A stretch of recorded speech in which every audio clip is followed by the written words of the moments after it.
Oh, papa, papa, papa. Si connexion, si connexion. Si connexion, Oh, alors pourquoi il y a deux ans?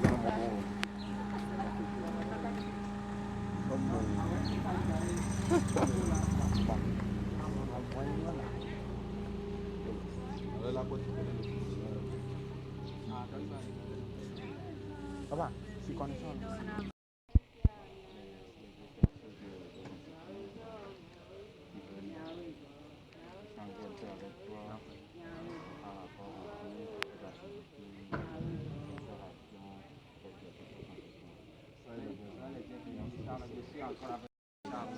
Donc tous appartiennent au groupe.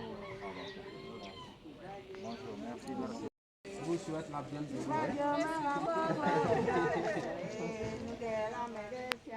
Il y a l'espace. On reste.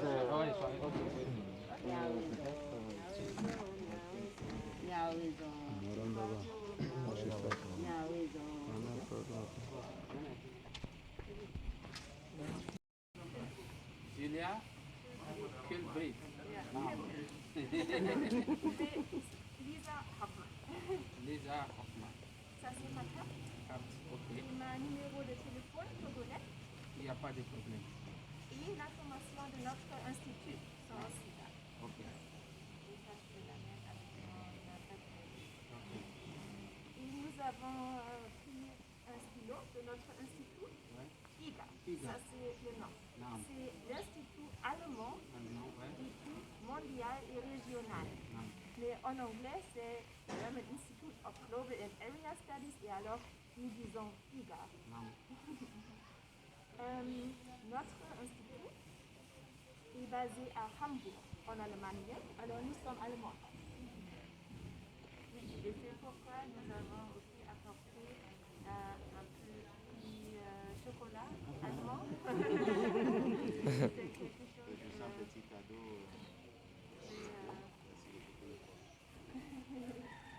Merci beaucoup. Et notre institut LIGA est un institut indépendant de sciences sociales. Et nous ne représentons pas le gouvernement. Nous ne sommes pas une organisation religieuse. Nous ne sommes pas une ONG ou une entreprise privée. Nous sommes des chercheuses d'un institut. C'est un petit peu comme une université, on pourrait dire. Et maintenant, on fait les recherches des relations interreligieuses. Et ça, c'est pourquoi nous sommes là aujourd'hui. Nous sommes très heureuses de vous rencontrer.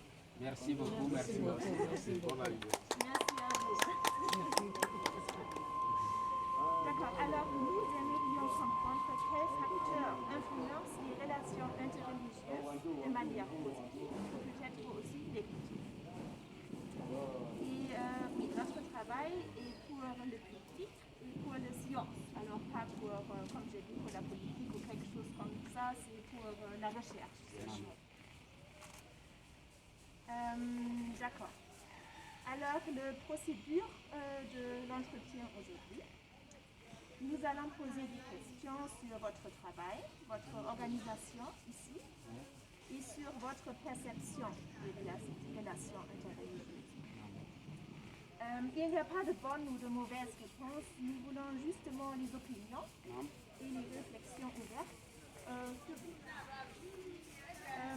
Votre participation est volontaire et l'entretien durera environ 45 minutes à 1 heure. Les informations que vous nous donnez sont utilisées à une manière confidentielle. Alors, nous n'utilisons pas votre nom ou les détails de votre organisation. C'est privé, ce que vous dites à nous. Et seulement l'équipe de notre recherche, c'est Julia et moi, nous allons voir les données, mais d'accord. Vous pouvez retirer votre consentement à tout moment, avant, pendant ou après l'entretien avec nous. Et si vous ne voulez pas répondre à une question spécifique, vous pouvez le dire. Ce n'est pas un problème du tout, on peut continuer et c'est votre choix, ce que vous voulez dire.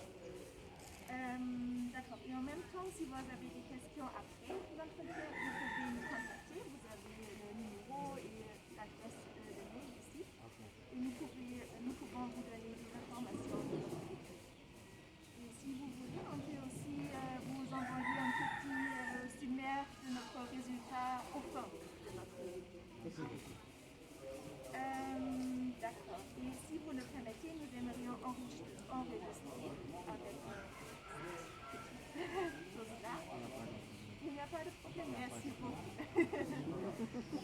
Alors, vous acceptez que les gens restent. Nous allons aussi prendre une autre si vous acceptez.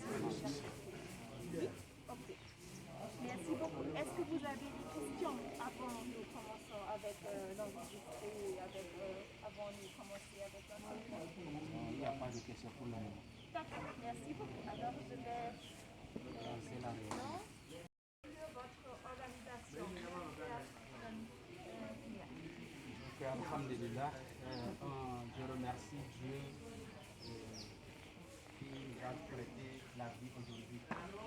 Le groupe de Père Mémoire, premièrement, nous avons tiré le nom dans le dernier discours du prophète Mohammed, la paix de Dieu soit sur lui. Celui qui dit vous êtes de même père et de même mère. Ça veut dire qu'il a appelé les êtres humains que vous tous vous êtes de même père, même mère.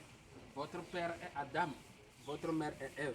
Et il continue en disant vos sangs et vos biens sont inviolables jusqu'à la rencontre de votre Seigneur. Il dit l'arabe n'est pas supérieur à un autre être humain, ni un autre être humain supérieur à un arabe, ni un noir supérieur à un blanc, ni un blanc supérieur à un noir que par la piété, mais le meilleur d'entre nous est celui qui craint Dieu le plus. Ça veut dire que nous tous, nous sommes ici, personne n'est supérieur à l'autre. Vous êtes blanche, vous n'êtes pas supérieur à moi. Je suis noir, je ne suis pas supérieur à vous. Nous sommes tous au même pied d'égalité. Donc, si l'humanité est arrivée à prendre ça en compte, il n'y aura pas de conflit. Donc voilà le but, c'est-à-dire que le nom de notre groupe qui est même père, même mère, nous sommes tous les mêmes, même si tu es chrétien, tu es musulman, tu adores vaudou, tu adores n'importe quelle divinité, tu es juif, nous sommes tous les mêmes. Donc nous sommes de même père et de même mère.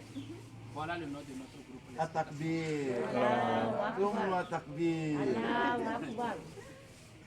Très bien, merci beaucoup. Et est-ce que vous organisez des activités avec les gens qui viennent ici ou qu'est-ce que vous faites dans l'organisation? Oui, merci beaucoup. Dans l'organisation, nous prenons le vivre ensemble. Comment les musulmans, les chrétiens vont rester ensemble.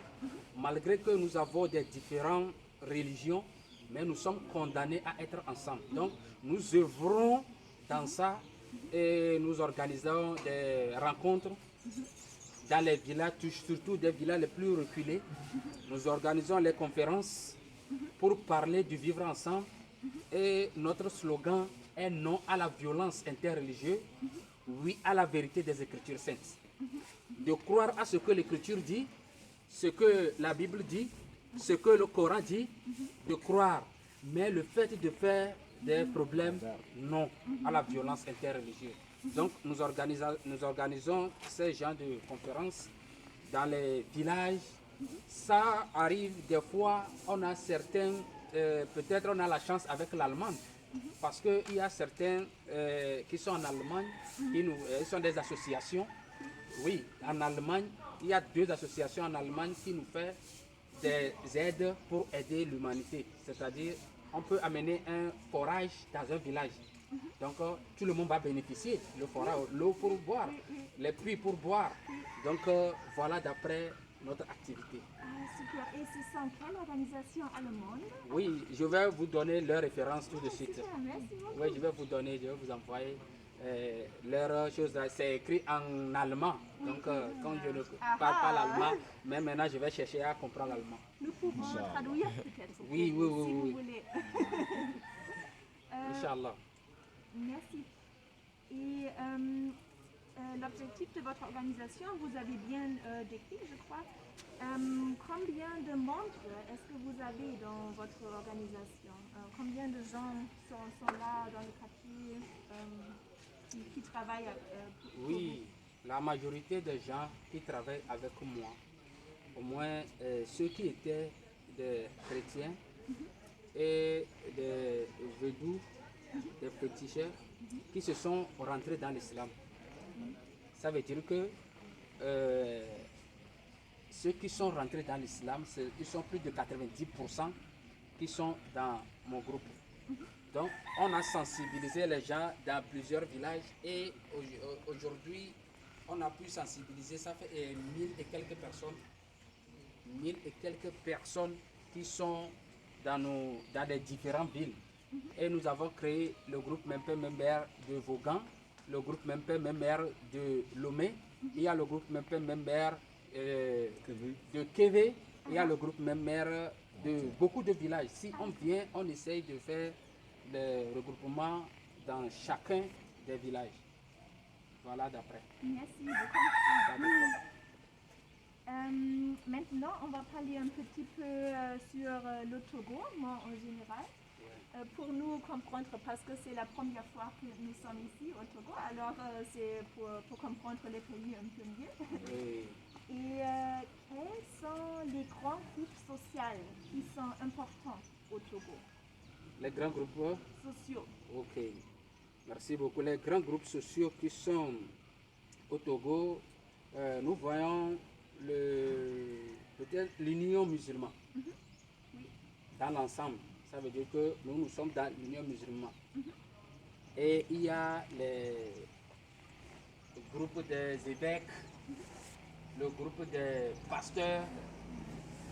Entre eux, il y a certaines différences entre eux, mais nous, on va englober tout le groupe des chrétiens. Et encore les groupes des féticheurs, par la grâce de Dieu, on essaye de faire on reste à table pour discuter sur les thèmes. Parce qu'on a un programme à la télé dont un prêtre qui va rester, un prêtre vaudou va rester, moi, imam, un pasteur, on reste ensemble pour faire des émissions. Musulman, lui, il est vaudou, lui, il est chrétien. Peut-être de dire que non, on n'a pas les mêmes choses, mais nous, par la grâce de Dieu, on peut sortir le Coran. On dit, voilà ce que le Coran nous dit. Le Coran dit, nous sommes tous les mêmes. Le Coran nous dit que par la sagesse et par la bonne exhortation, lorsque nous allons dans le Coran, dans Sourate 16, verset 125, Sourate 16, verset 125, ce que le Coran nous dit, par la sagesse, verset 125, par la sagesse et par la bonne exhortation, appelle les gens au sentier de ton Seigneur et discute avec eux de la meilleure façon. Car c'est ton Seigneur qui connaît mieux celui qui s'égare de son sentier et c'est lui qui connaît mieux ceux qui sont bien guidés. Donc voilà ce que le Coran nous dit. Donc si tu as écouté, ça veut dire que peut-être, moi je peux dire je suis dans la vérité. Toi aussi tu es dans la vérité. Donc nous sommes obligés de rester ensemble, fouiller les Écritures pour savoir là où est la vérité. Donc chacun a sa vérité. Oui, je comprends. Et comment vous le faites? Moi, je suis un féticheur vaudou et je dis, je ne veux pas aller sur le dialogue parce que je ne veux pas discuter avec vous. Comment est-ce que vous pouvez me convaincre de venir? Oui, effectivement, en venant immédiatement, je peux te dire que vous êtes humain comme moi. Je vais venir chez toi, tu vas me donner, je vais manger. Je peux boire chez toi parce que j'ai confiance en toi.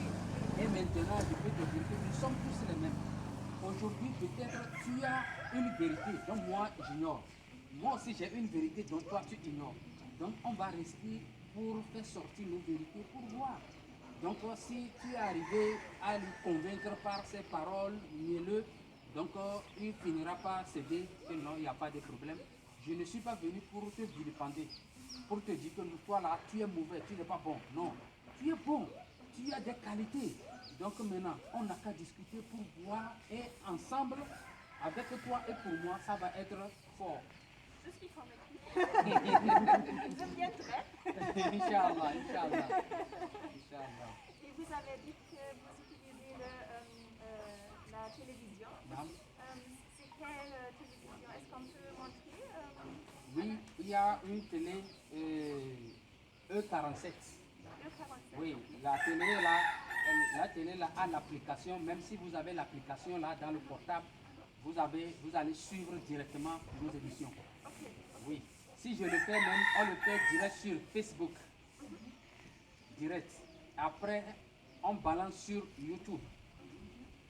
Donc, moi personnellement, je fais certaines émissions à la TV7. TV7. Ah, d'accord. Chaîne de télé nationale. Oui. Et pour la TVT, c'est périodiquement. Peut-être dans l'année, on peut m'appeler une seule fois. De venir à la télé. La TVT, c'est la chaîne nationale publique nationale.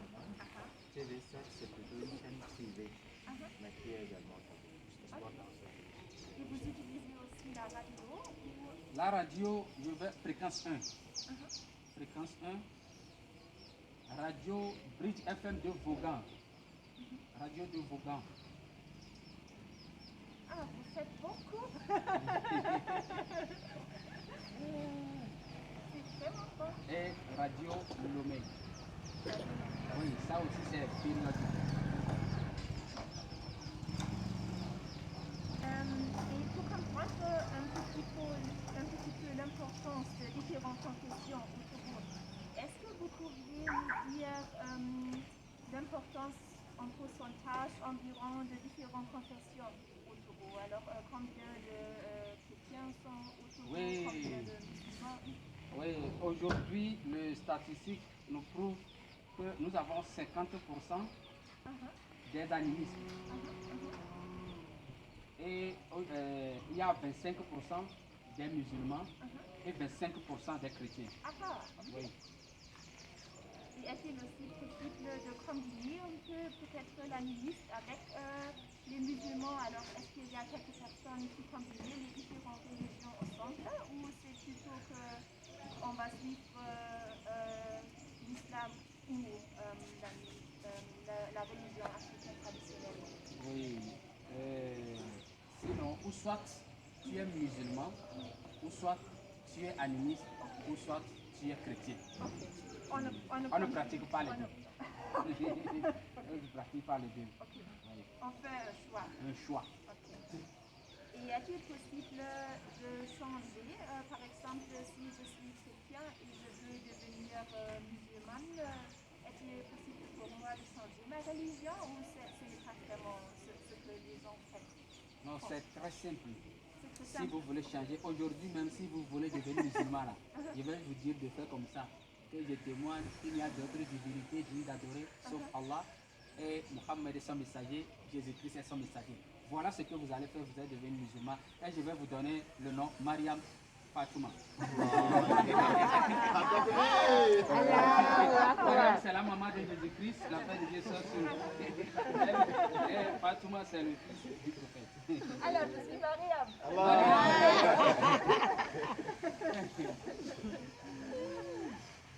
Une autre question, est-ce qu'il est accepté par la société congolaise de n'appartenir à aucune religion?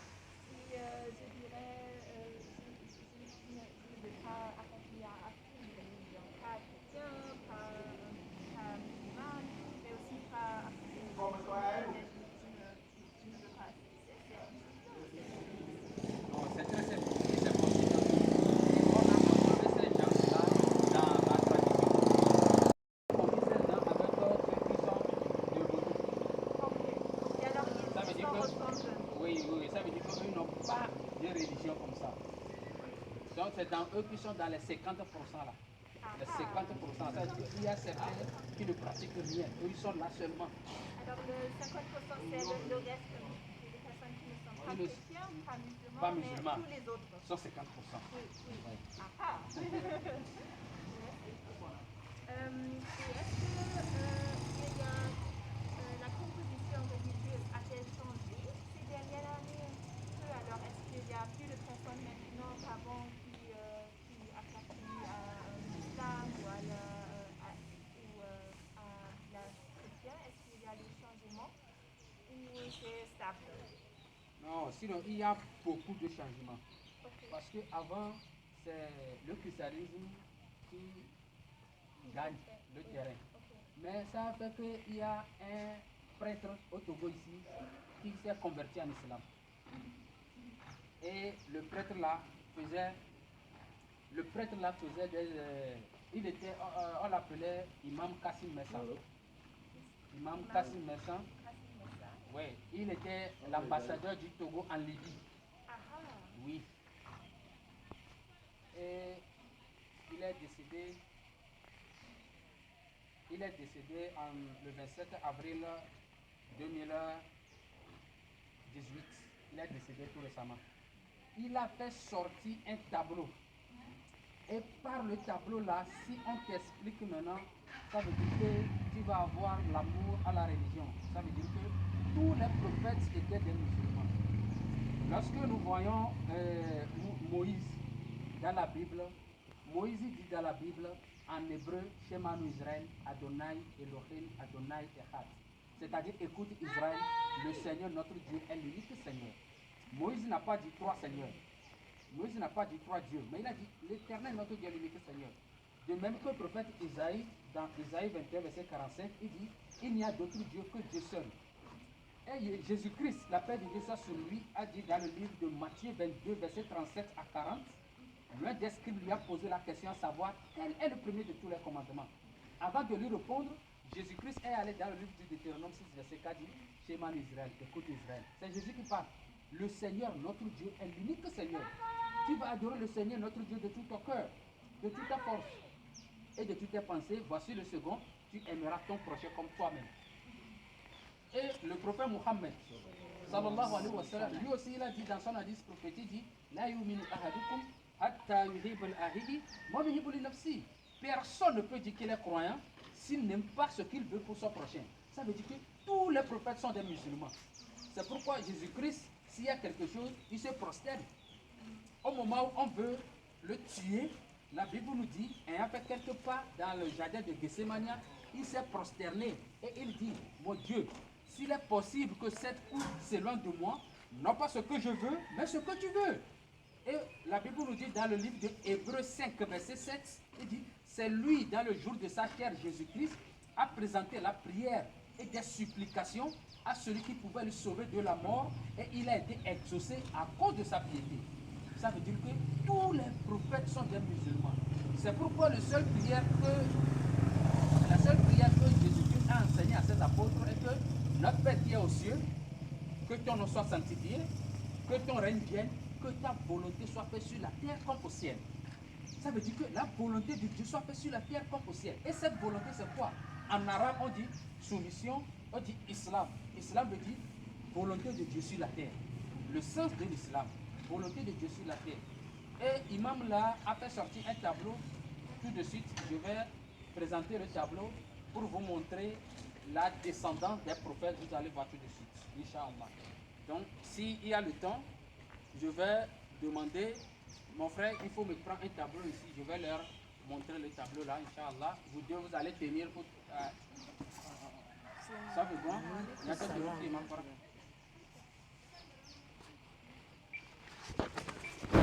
Il est tableau.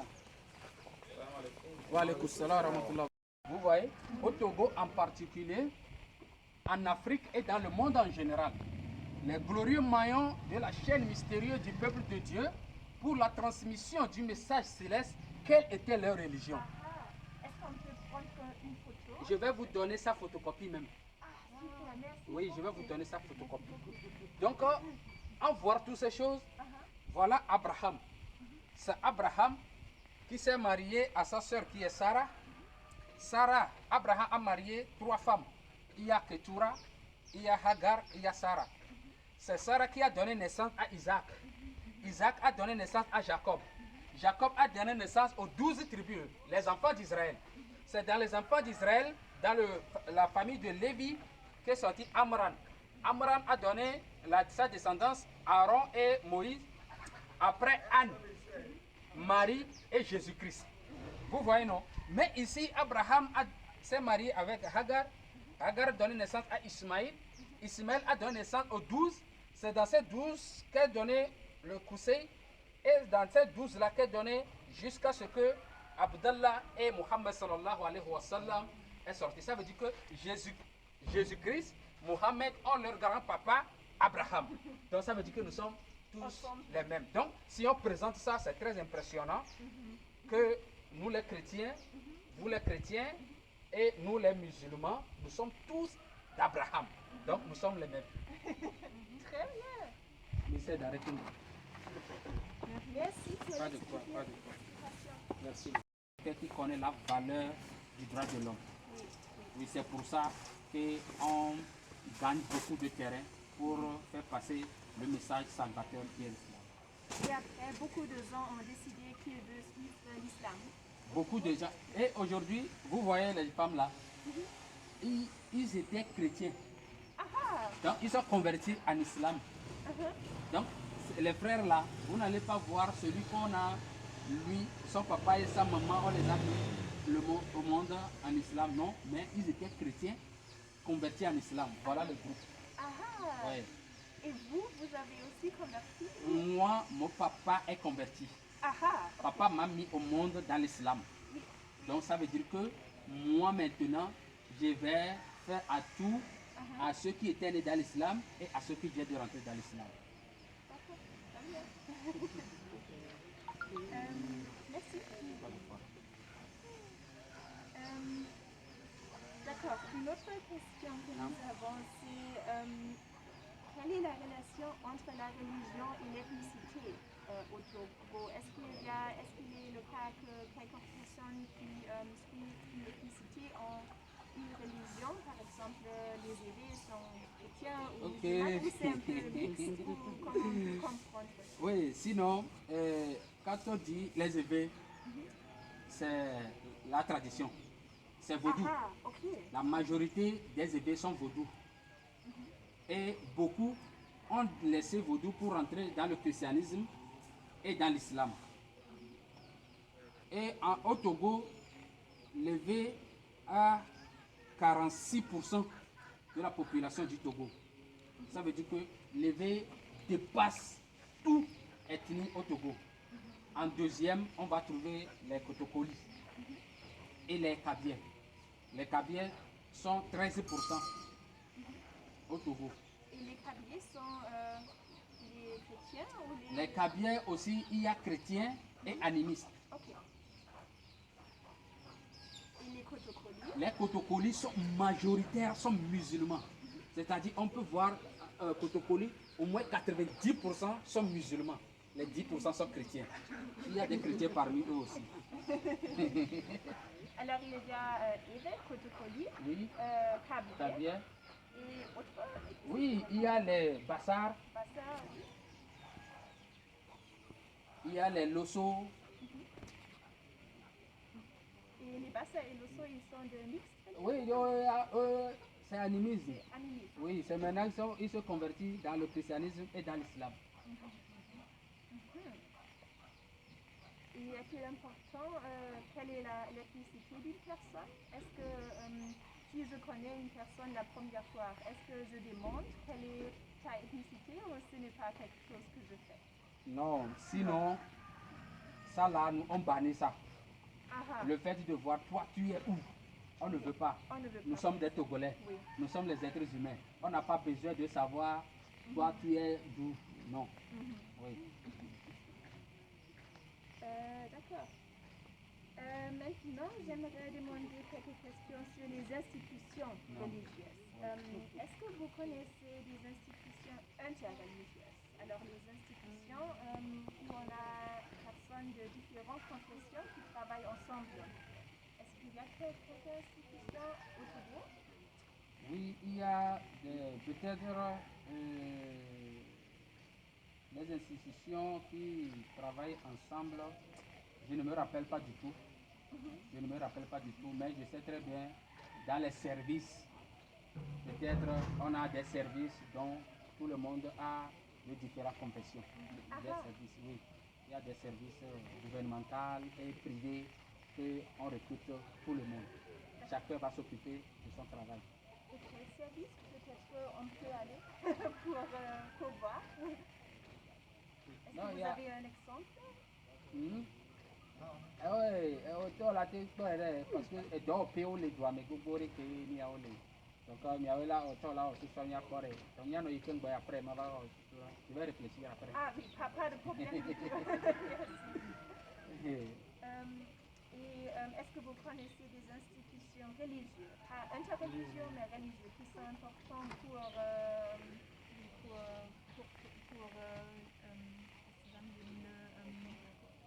la coexistence entre les différentes religions. Encore la Das question? Zusammenleben, Oui, also die ganze Frage. Institutionen, die für das Zusammenleben wichtig sind zwischen den Religionen. Okay. Je dis s'il y a des institutions toujours interreligieuses, religieuses qui travaillent pour le vivre ensemble ou le vivre ensemble des différentes confessions religieuses. Pour le moment, je n'ai pas une institution comme ça en tête. Pas de problème. D'accord. Quelle est la relation entre la religion et la politique au Togo? Oui, pour le Togo. Pour le Togo, seulement. Avant de répondre pour le Togo, je vais répondre sur le plan général. Oui, ok. Parce que la politique et la religion doivent rester ensemble pour l'évolution du pays. Ça veut dire qu'aujourd'hui, les religions, parce qu'il y a un adage qui dit la religion est l'opium du peuple. Ça veut dire que les gens écoutent les religieux plus que n'importe qui.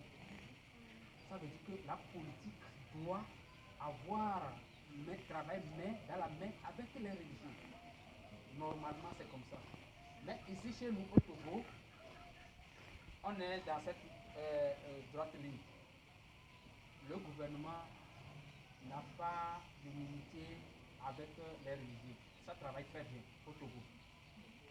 S'il y a quelque chose, on appelle les religieux, on discute avec eux, par exemple, compte tenu de la Covid. Avant, ils avaient discuté avec les religieux et ils ont fait sortir que non. Maintenant, avant de rentrer dans la mosquée, vous devez faire la vaccination. Donc, oui, avant de rentrer dans la mosquée. Donc, ils ont discuté avant de faire sortir ça. Donc, ça veut dire qu'au Togo, il y a une belle relation entre les religieux et la politique. Entre tous les différents religions? Entre tous les différents religions. Et vous avez dit que, par exemple, que le gouvernement a appelé les chefs religieux, oui. Ils ont aidé. Mais qui est-ce que le gouvernement appelle? C'est des personnes, une association ou le gouvernement, avec qui est-ce que le gouvernement est en contact? Oui, le gouvernement rencontre les leaders religieux. Par exemple, les leaders religieux. Par exemple, chez nous ici, il y a l'Union musulmane et l'association des cadres musulmans du Togo. Et chez les chrétiens, ils voient les prêtres et les pasteurs. Donc ce sont les gens qui le gouvernement discute avec.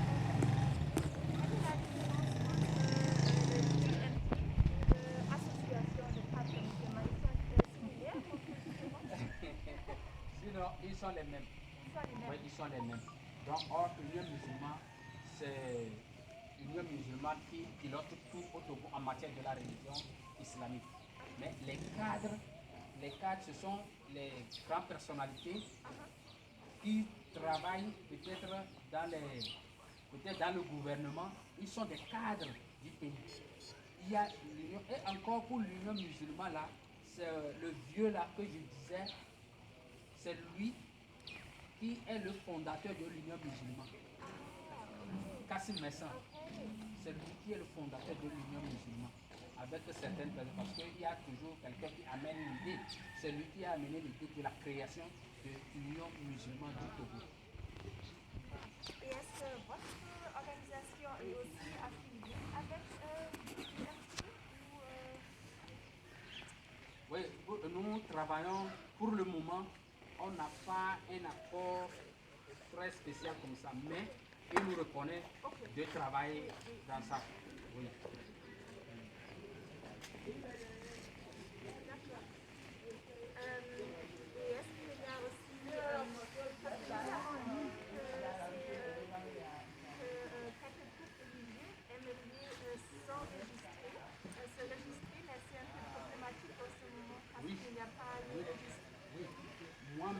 pas encore été.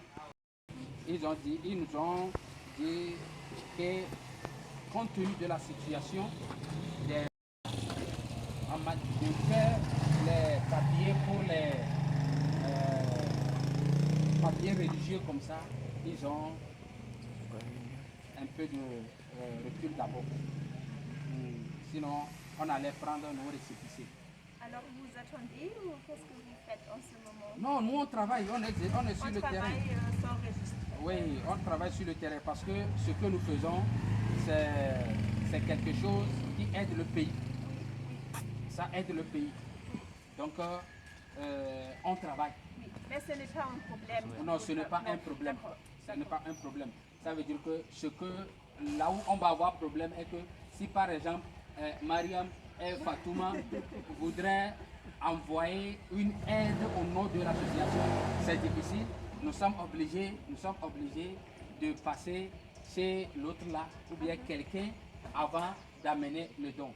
Ça veut dire que ce que nous faisons, on le fait à cause de Dieu. On le fait à cause de Dieu. Même si on n'a pas le don, Dieu même va amener le don. Ouais, pour le papier là, c'est le don qui est primordial. Mais ce que nous travaillons, si aujourd'hui vous nous arrêtez, pourquoi on travaille sans papier? Oui, on travaille sans papier. Quel travail nous faisons? Est-ce qu'on fait du mal? Si on fait du mal, amenez-nous. On ne fait pas du mal. Donc, c'est pour ça qu'on travaille très bien.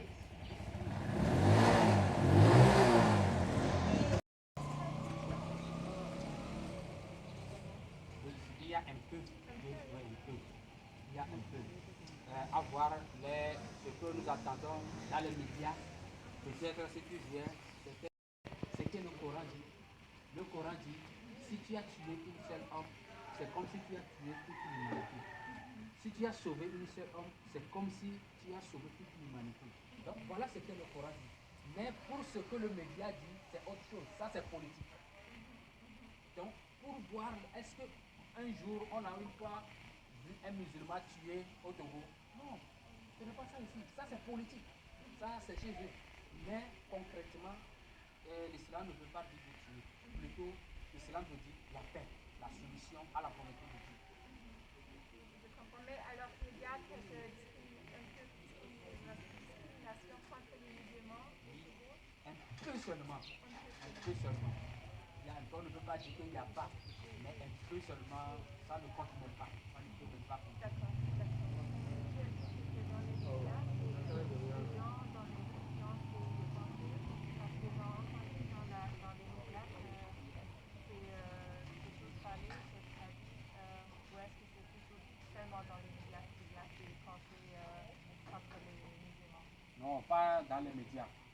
Dans la vie courante comme ça, il y a peut-être, si tu vois quelqu'un, premièrement, si tu veux lui parler, dis que vous les musulmans, voilà ce qu'il fait.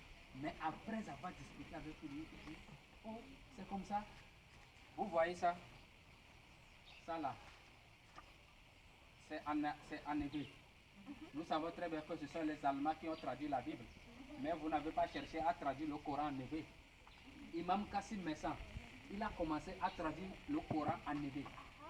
Il a commencé, ça c'est 12 Amma et la suite. Donc nous, on prend l'engagement de continuer. Nous-mêmes, on va continuer. Donc il y a ça en hébreu. Si aujourd'hui il y a quelqu'un qui dit, voilà votre religion, si on récite ça en hébreu, donc ils essaient de bien comprendre. D'accord. Voilà notre mission. Alors, je comprends que les relations interreligieuses sont très bonnes. Très bonne au Togo. Mais est-ce qu'il y a très peu de pays qui menacent les relations interreligieuses ou quelque chose qui peut être plus problématique? Oui, en ce moment, il y a certains qui menacent. Pourquoi?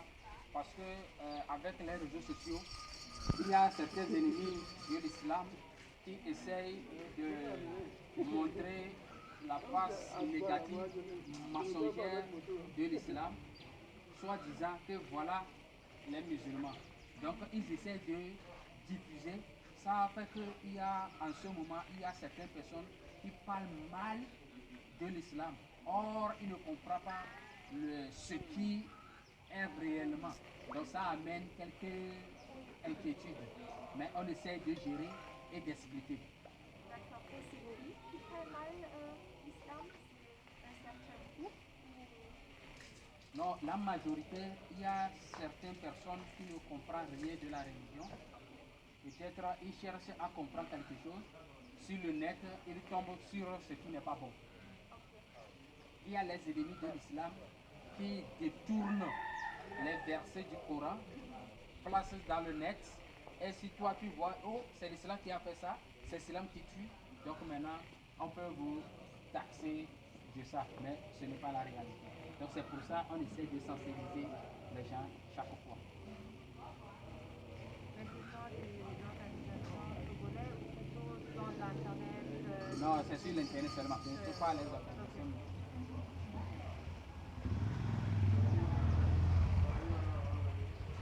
D'accord. Maintenant, j'aimerais parler du rôle de leader religieux au Togo. Qu'est-ce que vous croyez? Quel est le rôle de leader religieux? Sont-ils importants au Togo? Quel est le rôle du chef religieux? Le rôle des chefs religieux du Togo est d'orienter leurs fidèles, premièrement à l'adoration, secondo à l'obéissance des gouvernants. Oui, il faut obéir les gouvernants parce que le Coran même a dit que d'obéir les gouvernants.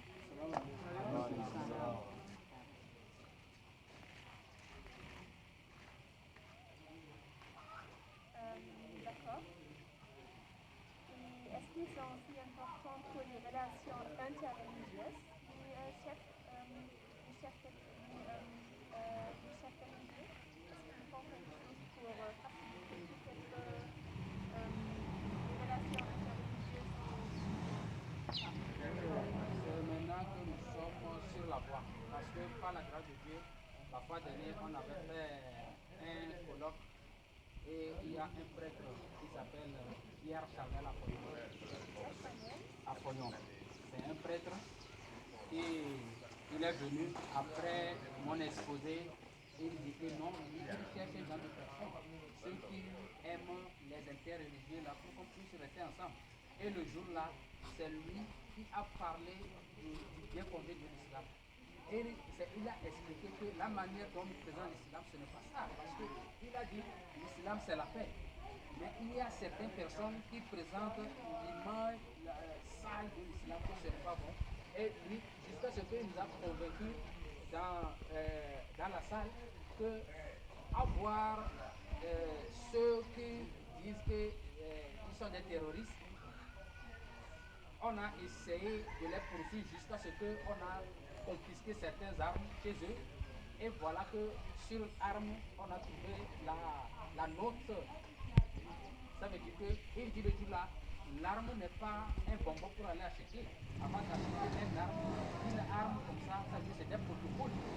Et encore, les djihadistes là, ils n'ont pas assez d'intelligence pour fabriquer les armes. Il y a certaines sûrement qui les fournissent. Donc ça veut dire qu'il y a autre chose là-bas. Il ne faut pas prendre ça pour coller à l'islam. Voilà ce que le père a dit. Pourquoi la situation au Togo est assez bonne, mais dans les pays comme Burkina Faso et Mali, il y a beaucoup de problèmes. Alors, qu'est-ce que vous croyez? Qu'est-ce que le Togo fait de bien pour réaliser des relations très bonnes entre les musulmans? Oui, c'est dans cette droite ligne que vous êtes venu ici. Oui, c'est ça. Ça veut dire que le fait de rester ensemble, de discuter, peut-être que je suis ici, je peux dire que vous, les bras là, vous êtes mauvais. Parce que à cause de l'esclavage, c'est vos papas qui nous ont fait du mal. Donc on ne veut plus rapprocher de vous. Donc, même si on est ensemble, non, ce que nos papas étaient fait, ils n'ont pas bien fait. Laissons ça. Maintenant, nous, on n'a qu'à rester ensemble. Vous voyez, nous, ça veut dire qu'on essaie de discuter. Ça veut dire qu'en discutant, il y aura l'amour entre vous. La discussion. La discussion, oui. Ça veut dire que si c'était, si avant la Première Guerre mondiale et la Deuxième Guerre mondiale, après les guerres, ils se sont mis à table pour créer la CNDH, ça éloigne les conflits. Mais si vous ne discutez pas, on ne se comprend pas, il y aura toujours la guerre. Est-ce que vous On prenez... dit, ici, Pourquoi est-ce que dans les autres pays, les gens ne discutent pas? oui, on ne discute pas. On ne discute pas. C'est ça qui a amené ces choses. Et encore, à vrai dire, il y a certains pays, c'est la politique. C'est la politique qui amène le djihadisme. C'est la politique. Mais le djihadisme, ce n'est pas un problème au Togo. Le djihadisme n'est pas un problème au Togo. Merci. Maintenant, nous aimerions savoir plus de vos expériences. Ah, merci beaucoup.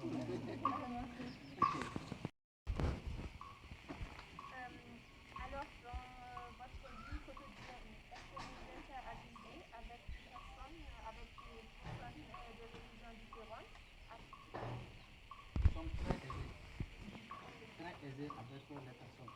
Et tout récemment, le dimanche passé, j'ai célébré un mariage dans la mosquée. Les chrétiens sont venus tout de suite, vous allez venir, on va rentrer dans la mosquée. Ça veut dire qu'il n'y a pas l'interdiction que le chrétien va rentrer dans la mosquée. C'est bon, un chrétien peut venir dans la mosquée. C'est parce qu'au temps du prophète, il y a certaines personnes qui sont venues dans la mosquée. Et au moment où il veut prier, il a dit, vous les chrétiens là, faites vos prières. Moi aussi je vais faire le mien dans la mosquée. Mais aujourd'hui, les gens n'ont pas appris. Peut-être ils croient que non, les chrétiens ne peuvent pas rentrer dans la mosquée, c'est pas bon. Or, le chrétien peut rentrer dans la mosquée et il peut ressortir simplement. Moi, musulman, je peux venir dans l'église et ressortir, non pas dans l'idée de venir adorer ton Dieu. Toi aussi, tu es rentré dans la mosquée, ce n'est pas pour devenir musulman, mais tout simplement pour avoir une amitié, une connaissance. Et le Coran nous dit, il faut donner l'exil à d'autres confessions religieuses. Peut-être un chrétien a un problème, il fuit vers la mosquée, il faut le faire. On n'a qu'à rester. Peut-être il va écouter la parole de Dieu et il va suivre Dieu. Mais s'il veut rentrer, tu dis non, écoutez, il ne peut pas écouter ce que vous dites et faire votre religion. C'est pourquoi le Coran nous dit qu'il faut donner l'exil aux chrétiens. C'est ce que le Coran dit.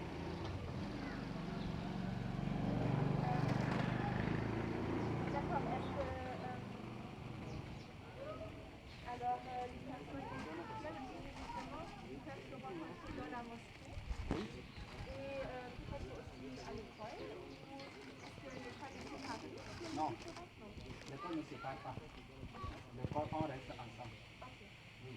Ce qui amène les chrétiens à la mosquée souvent, c'est le mariage. Par exemple, un musulman veut épouser une chrétienne. Donc, si on veut célébrer le mariage, c'est à la mosquée. Donc, il est obligatoire aux familles du chrétien de venir assister au mariage. Ça, c'est forcé. Et de vice-versa, parce que le prophète nous a parlé de la cohabitation pacifique, le droit du voisin. Si ton voisin a quelque chose, peut-être le voisin a un mariage, il t'appelle. Et aujourd'hui, je vais me marier à l'église. Toi, musulman, tu vas l'accompagner, tu vas aller à l'église. Non pas pour faire les prières, non, mais plutôt pour venir assister, pour lui donner un soutien. Voilà ce que l'islam nous recommande. Donc, voilà d'après ce qui nous amène à rentrer dans l'église ou soit dans la mosquée. Ou soit, s'il y a un décès, toi musulman, tu peux aller à l'église, peut-être c'est l'église qu'on veut faire des choses. Parce qu'au temps du prophète lui-même, un jour, on est en train d'amener un cadavre. Quand le cadavre, on a fait passer le cadavre, le prophète s'est levé comme ça. Et après avoir passé, et il est assis. Ses compagnons lui demandent, oh prophète, lui là c'est un chrétien. Non, c'est un juif, il n'est pas musulman.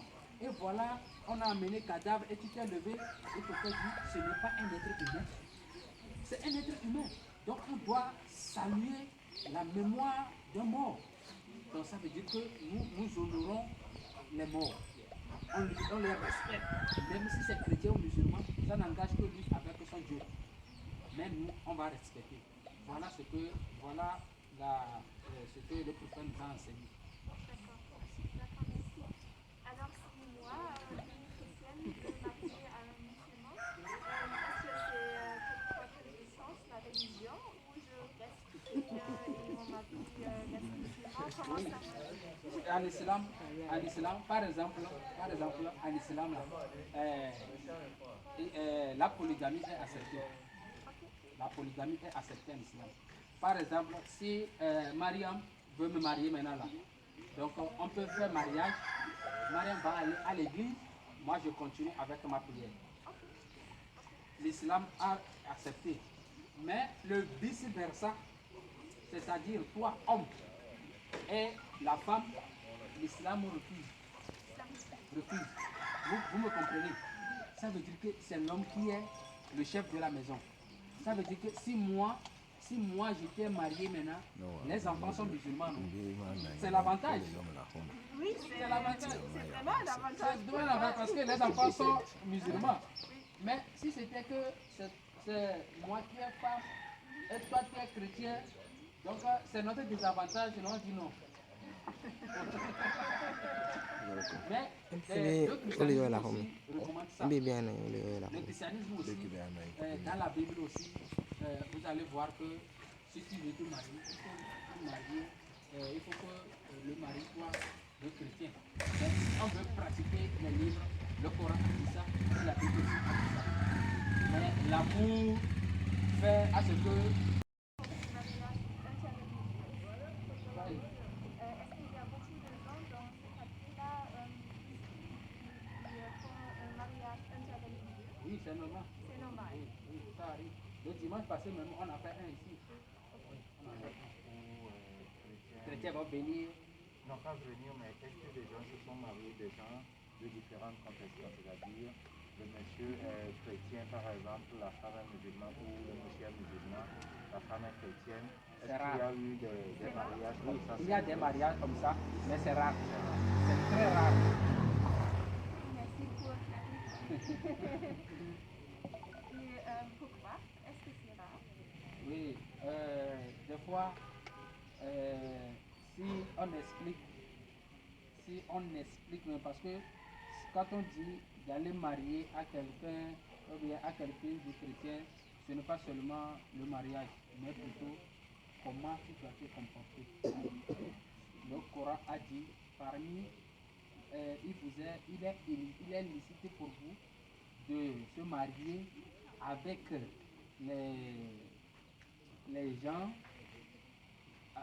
les gens du livre. C'est-à-dire que les pieux parmi elles, ceux qui croient fermement au livre, il faut les marier. Mais si la personne est de vaudou, l'islam interdit immédiatement. L'interdiction formelle. Ça veut dire que toi tu ne peux pas faire l'islam et l'autre va faire vaudou. Non. Mais si c'est le christianisme, il y a des critères sur lesquels on peut faire. Donc, parce que c'est le Coran qui nous a donné ça dans Sourate 5. Vous voyez? Sourate 5 oui, Sourate 5, verset 5. Le Coran dit, vous sont permis aujourd'hui des bonnes nourritures. Vous est permise la nourriture des gens du livre. Ça veut dire que nous pouvons manger la nourriture des chrétiens. Si un chrétien prépare, on va manger. Et encore, avoir au temps de Noël est venu, il y a certains musulmans qui disent non, si un chrétien prépare, il ne faut pas manger. Mais nous, on a fait un théâtre comme ça, un théâtre, on a filmé pour partager sur les réseaux sociaux avec les femmes. Ce sont les femmes qui ont tourné le théâtre. Et il y a quelqu'un qui dit que non, il y a un chrétien qui m'a donné à manger, mais moi je suis musulman, je ne veux pas manger. Et l'autre est venu dire que non, pourquoi tu ne vas pas manger? On va aller demander notre imam voir. Ils sont venus chez moi, j'ai dit non, voilà le verset. C'est le Coran même qui a dit que vous pouvez manger la nourriture là. Ça veut dire qu'on a partagé, c'est un soir beaucoup de gens ont dit que oh, c'est bon, donc donnez-moi, moi aussi je vais manger. Donc on a fait les steaks comme ça, on a partagé sur les réseaux sociaux. Oui, avec nos femmes là. Oui, on a fait on faisait des choses comme ça pour expliquer les gens. Et le Coran continue en disant, vous êtes permis la nourriture des gens du livre et votre propre nourriture. Que votre propre nourriture vous est permis. Vous sont permis les femmes vertueuses d'entre les croyants et les femmes vertueuses d'entre les gens qui ont reçu le livre avant vous. Si vous leur donnez leur mare avec contrat de mariage, non en débauché, ni en preneur d'amant, et quiconque abjure la foi, alors vaine devient son action, et il sera dans l'au-delà du nombre des perdants. Dieu dit, si vous voyez un chrétien, vous pouvez manger sa nourriture, lui aussi peut manger votre nourriture.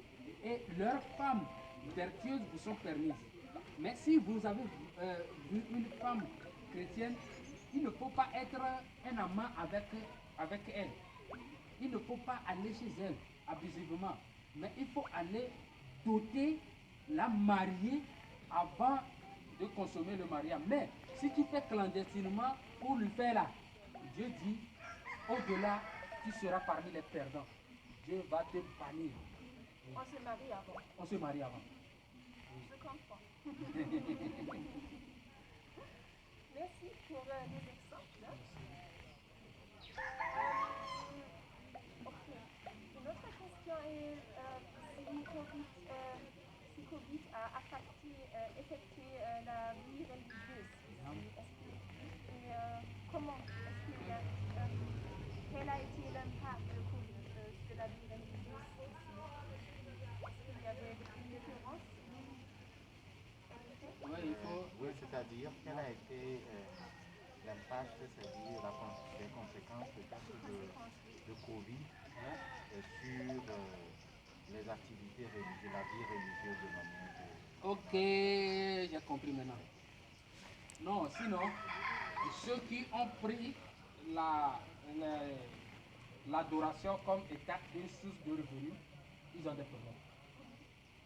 Ça veut dire que ceux qui vivent à travers leur lieu d'adoration, c'est dans les lieux d'adoration qu'ils trouvent de l'argent et ils se sont tombés faillites.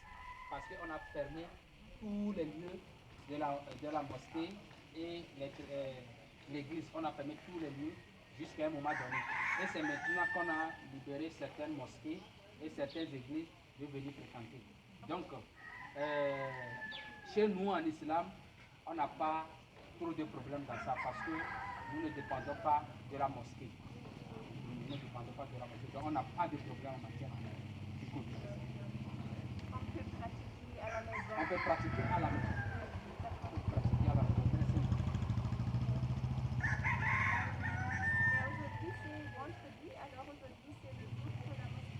Oui, aujourd'hui, le jour pour la mosquée. Oui, jusqu'à midi 30. Midi 30. Et c'est pour les hommes et les femmes. Les hommes et les femmes. Oui.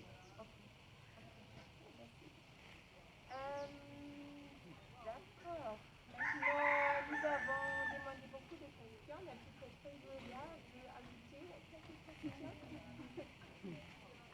Moi, je veux vraiment intéresser à certaines. Vous avez expliqué que vous allez chez d'autres chefs religieux pour discuter sur la religion. Ou c'est sur la religion. En fait, je me demandais sur quoi est-ce que vous parlez avec eux quand vous rencontrez un chef traditionnel ou un chef ou un prêtre ou un pasteur. De quoi parlez-vous avec eux? Parce que vous avez dit que vous discutez et je me demandais c'est quoi le thème que vous discutez. Oui, il y a beaucoup de thèmes. Premièrement, le thème qui nous unit beaucoup, c'est sur l'adoration. Parce qu'aujourd'hui, on a des musulmans, on a des chrétiens, on a des athées, on a des juifs. Chacun dit que c'est chez lui qu'il va passer pour voir Dieu. Mais Dieu ne peut pas donner beaucoup de religions comme ça, si ce n'est une seule religion que Dieu a envoyée à l'humanité tout entière. Mais cette religion a connu plusieurs dispensations prophétiques dans le temps et dans l'espace. Au temps de Noé, la manière dont on adore Dieu est différente. Mais c'est même Dieu jusqu'à Moïse, même Dieu qui a envoyé Moïse jusqu'à Jésus-Christ, même Dieu qui a envoyé Jésus-Christ jusqu'à Mohammed sallallahu alayhi wa sallam. C'est-à-dire qu'eux tous, c'est d'adorer Dieu seul. Comme il y a différentes religions maintenant là, donc pourquoi c'est comme ça, on discute. Et encore, on prend des thèmes comme ça, les thèmes sociaux. On peut dire le mariage maintenant, comment vous faites mariage à l'église. Le chrétien va dire pour lui, le musulman va dire pour lui, les vaudous vont dire pour eux. Et maintenant, s'il y a peut-être, chez vous maintenant, peut-être, il y a une femme qui est infidèle à son mari. Si la femme est infidèle à son mari, comment vous faites à l'église? En islam, comment vous faites? Et chez les vaudous aussi, comment ils font? Comment les choses là vont faire? Et encore, il y a des thèmes comme comment vous pouvez, comment on peut faire nos actions pour être ensemble. Parce qu'on n'a pas les mêmes visions. Comment on peut faire? Le pasteur va dire pour lui, l'imam va dire pour lui, et le vaudou aussi va dire pour lui. Donc c'est pour ça qu'on est ensemble. Voilà quelques thèmes que je choisi. Et comment on fait si on a une femme qui est infidèle? Quoi faire?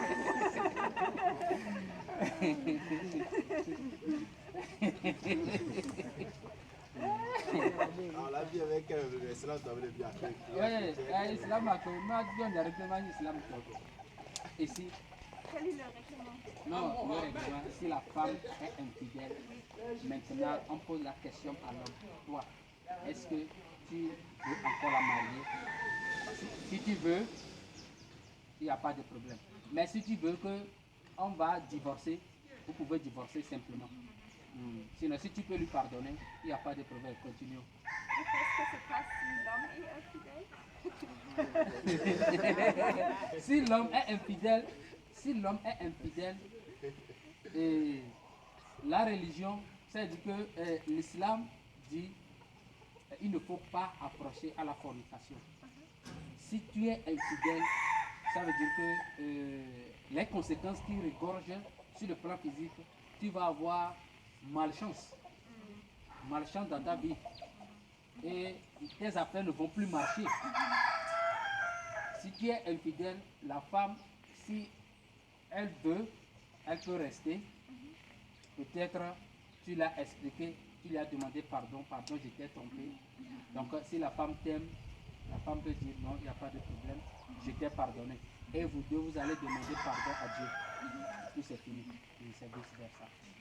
Est-il aussi possible pour une femme de divorcer? C'est très facile de divorcer. Mais dans l'islam, si la femme veut divorcer, tu vas demander que je veux que tu me divorces. Les raisons, tu dis les raisons, on va te dire ce qu'on est venu pour te doter, tu vas rembourser à l'homme. Pour que l'homme va aller chercher autre femme. C'est de même en islam. C'est de même en islam. Si tu veux divorcer,